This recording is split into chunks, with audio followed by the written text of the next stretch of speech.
I'm generally not a woo-woo kind of person. If I don't get something, I want to unpack it, get the facts. But the ocean, it's a part of me.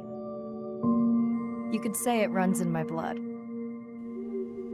My grandmother was a freediver, an ama. She helped me feel its rhythm and understand how one breath could last a lifetime.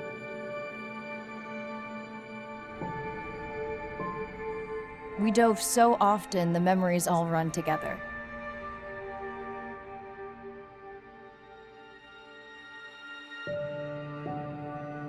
Except one. When I wished I could stay down forever.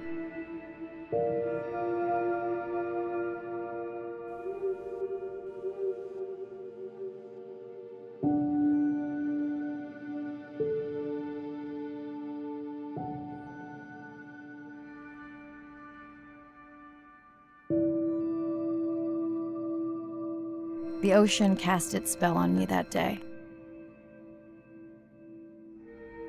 And its mystery still consumes me.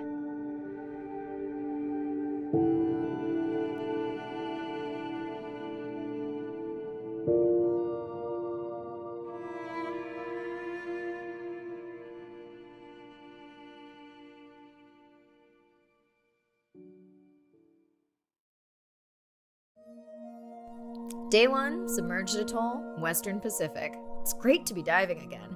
I'm anxious to find our sperm whale family and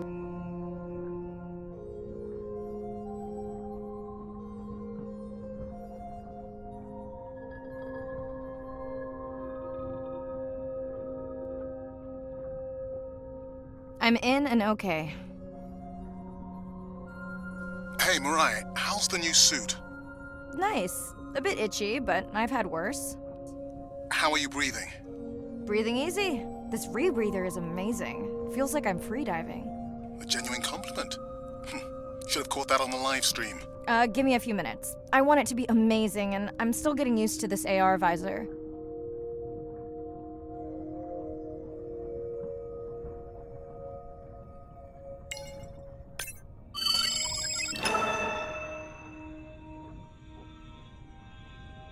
Done. How many scans before the AI is trained on a creature? It will vary.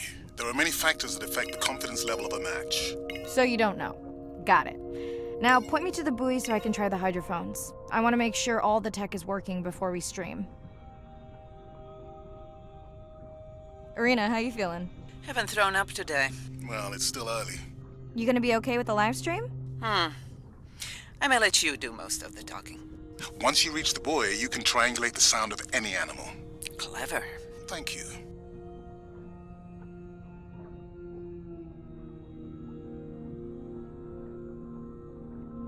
That's close enough. You can use your dive watch to control the buoy from there.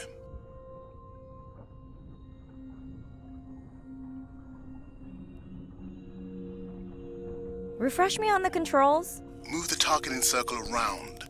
Each sound will get louder when you are close to locking in on an animal's location.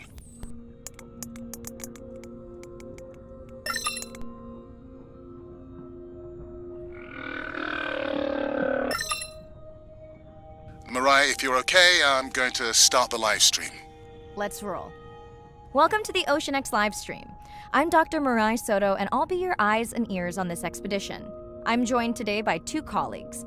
Hello, I'm Andre. Hello, everyone. I'm Irina.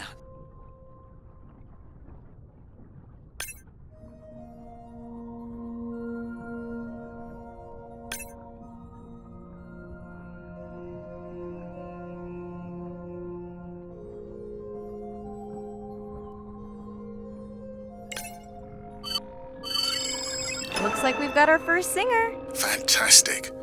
Hopefully on your next dive you can record his song to compare with other humpbacks in the area. Fun fact, in addition to being an engineering whiz, Andre is quite the musician. Are you still writing music? Not for years. Dry spell? More like raising teenagers.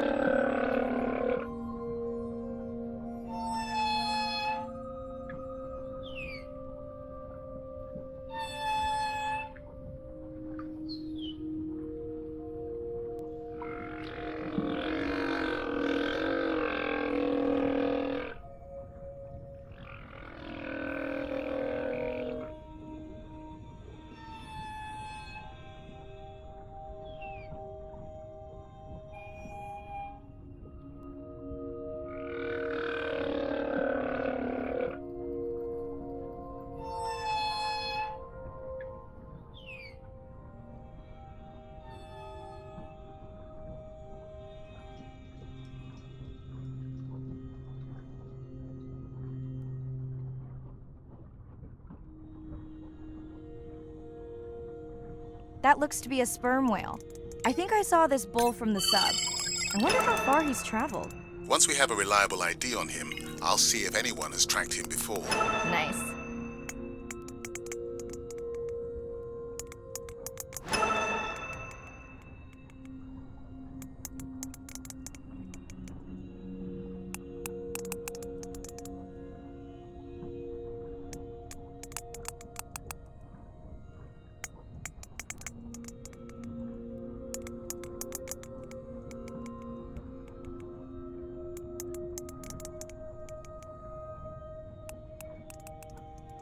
Don't get too jealous, folks, just 'cause I'm swimming with dolphins.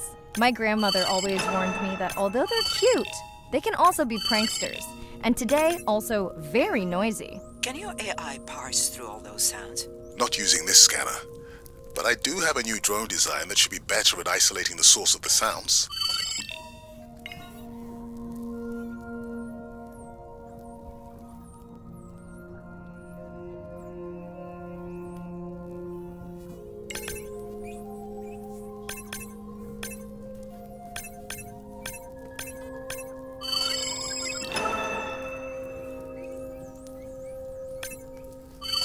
Done. And maybe next time I can weigh in before on the number that we need to scan. As I mentioned, the confidence model is complex. You just want to find the whales. Guilty. Hey, Mirai, I'm seeing alerts on the South Buoy if you want to pull them down. Okay, let's see what mysteries this buoy unlocks.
What does that sound?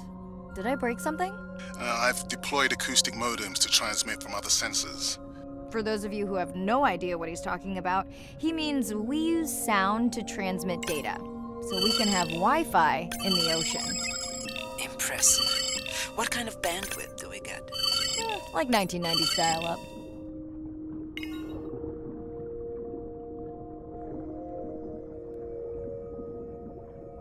Fun alert. Looks like some young dolphins are having a play date.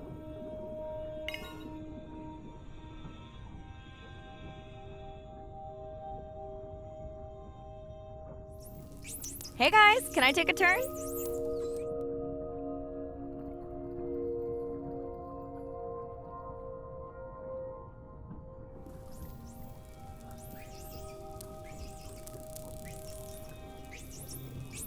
Well, you don't see that every day. At least I don't. Frankly, neither do I.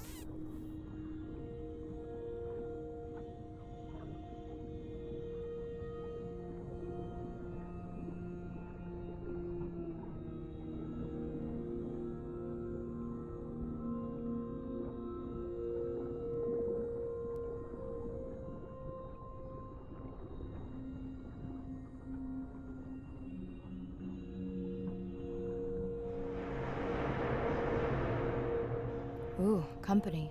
Unbelievable. That sounds too close to be outside the research zone. One of the waypoints went down. Do you think that's related? Yeah, probably.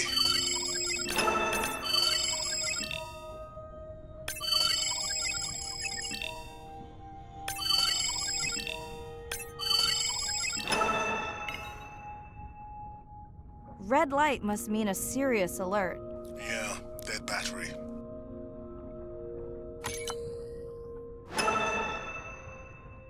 Whoa! Octopus! I think it went in that cave. I'd like to go in that cave. Let's be real. There's no way I'm not squeezing through here to follow that octopus.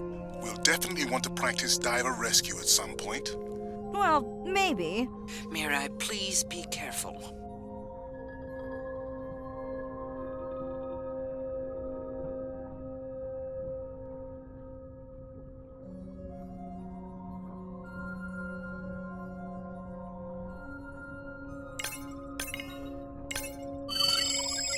Hey there!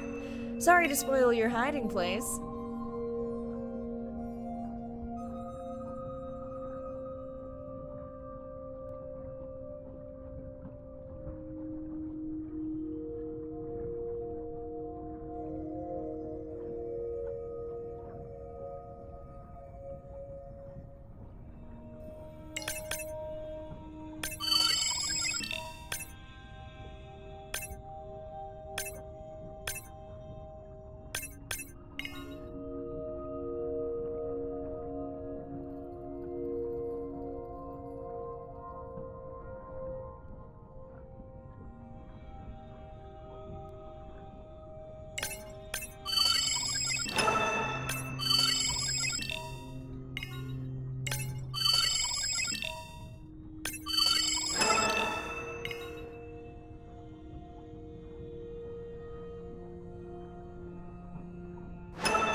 The biochemical emittance triggered this whole area. Because of me. Not because of me, but because I configured the sensors to detect stress in the coral population.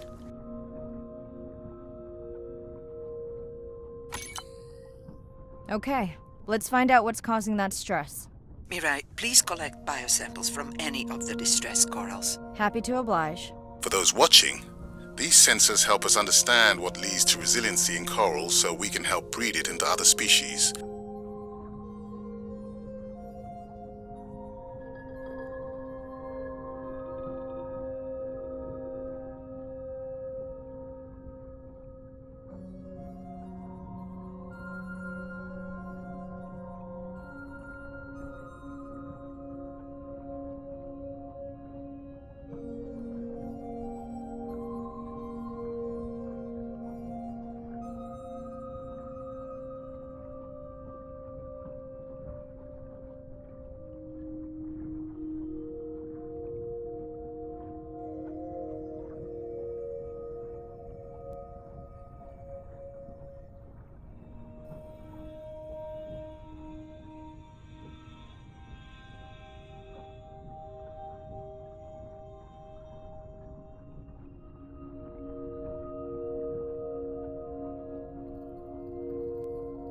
Done. Mirai, sperm whales.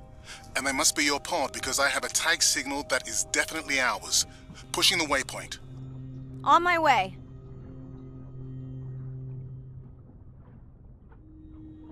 I'm hoping to reconnect with the sperm whale family, whom I have been tracking for years. I'm excited to check in on our mother-to-be.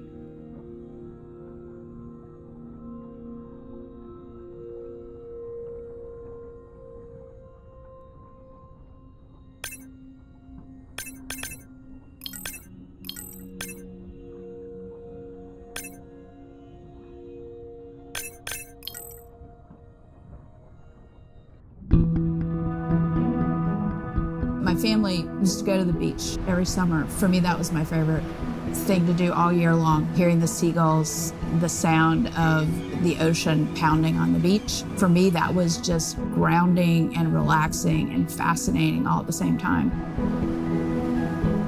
The physicality of the ocean is one of the things that, as a kid, attracted me the most. That thrill of just having that ocean energy push me along. You could just ride all day. There was no lift tickets, there was no fees to get into the ocean. When I describe to people what it's like to dive on a coral reef, they're like, oh, I never thought about that. They've never had a shark swim right beside them. Look them in the eye and give them a little fright for a second before they realize that the shark just wonders what I'm doing, just like I wonder what the shark is doing. I started free diving. So when I think of diving, I really think of free diving. Like this is what whales do, right? Take a big breath of air and they hold that oxygen inside their body. This ability to free dive down to where the scuba divers were, swim around and come back up, was just so free, nothing on, no equipment. I just love that. It made me feel like a fish. When I did my first submersible dive, I realized it wasn't just that I was meant to be out on ships. I was supposed to be in the bottom. I don't think anyone has ever measured endorphins in submarines, but I can tell you they're probably through the roof. The first time I was in a submarine, I saw that life down there and 50 new questions popped into my brain that wouldn't have come up because it was this immersive experience and I just felt it. When you're in a submarine and you're looking at these magical environments, you're overwhelmed by this sense of wonder. You're humbled by this feeling of there's so much I don't know about the world, and you're stimulated to figure out how this all works together. I'm a marine biologist. I'm someone who studies the ocean from as many angles as I can. When my kids ask me what I do for a living, I tell them that I'm an explorer. I'm an aquanaut. I dive down to the bottom of the ocean and I see things that people have never seen before. How lucky am I to be able to share this amazing habitat with the rest of the world?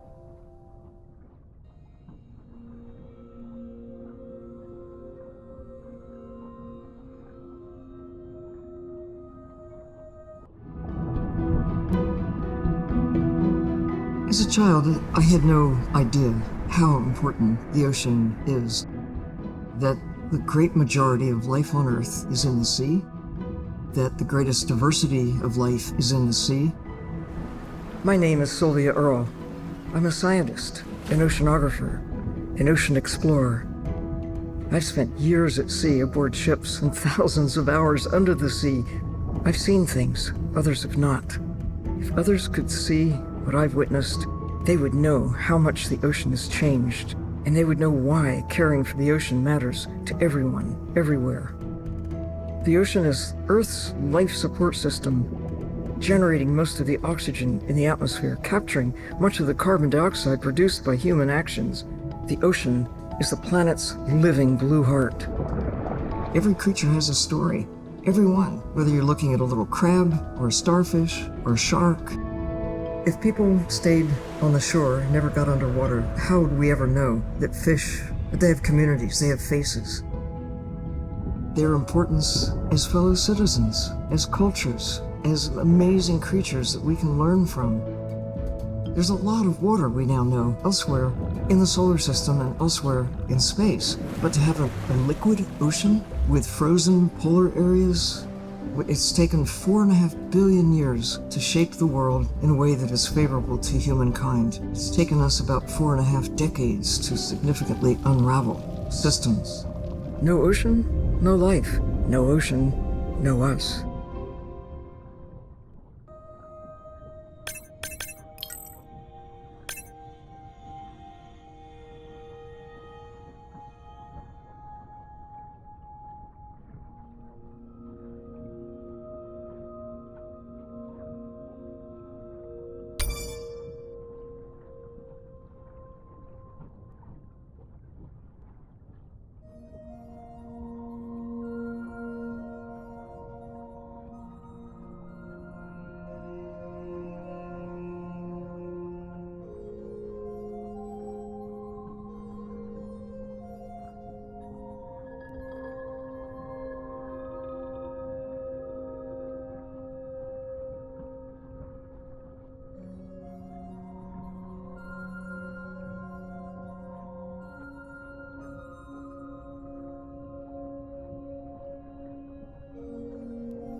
Mirai clearly has a fondness for these creatures.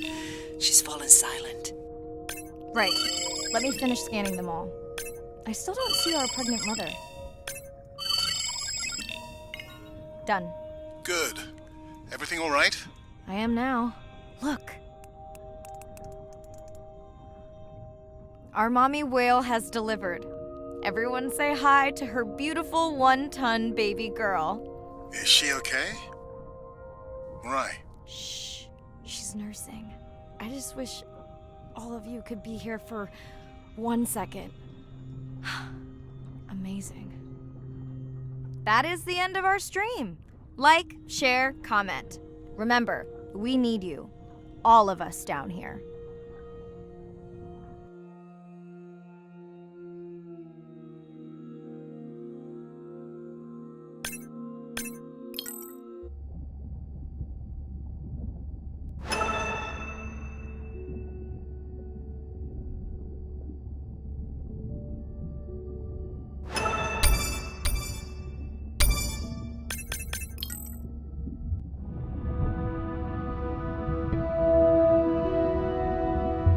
My name is Shane Garrow, and I'm the founder of the Dominica Sperm Whale Project. I've been following the lives of sperm whale families in the Caribbean Sea based off the beautiful nature island of Dominica.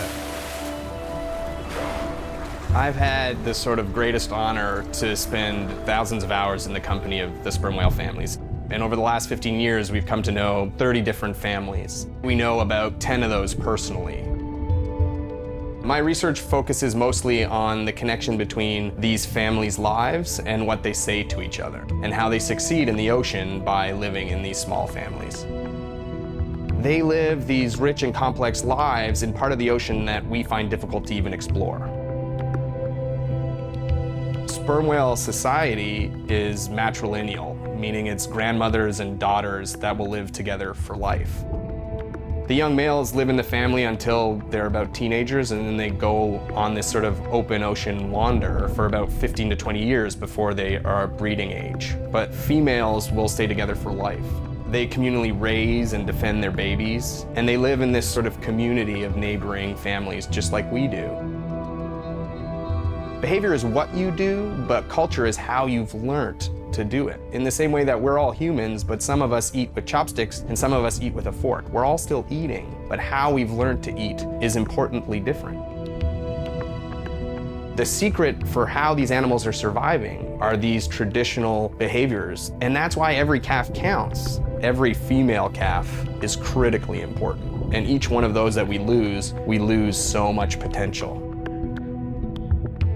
I think one thing that my research has shown is that our lives are really similar. The values that we have in our families, love your mom, be a good neighbor, learn from your grandmother's experience. And ultimately, life is about the quality of the relationships that you build with those around you, whether you're a whale or not. The secrets that my grandmother learned are helping me to survive now. Ensuring that these grandmothers survive to be grandmothers to share their stories, and ensuring that these babies live long enough to learn them is what's going to enable these animals to be around for a long time.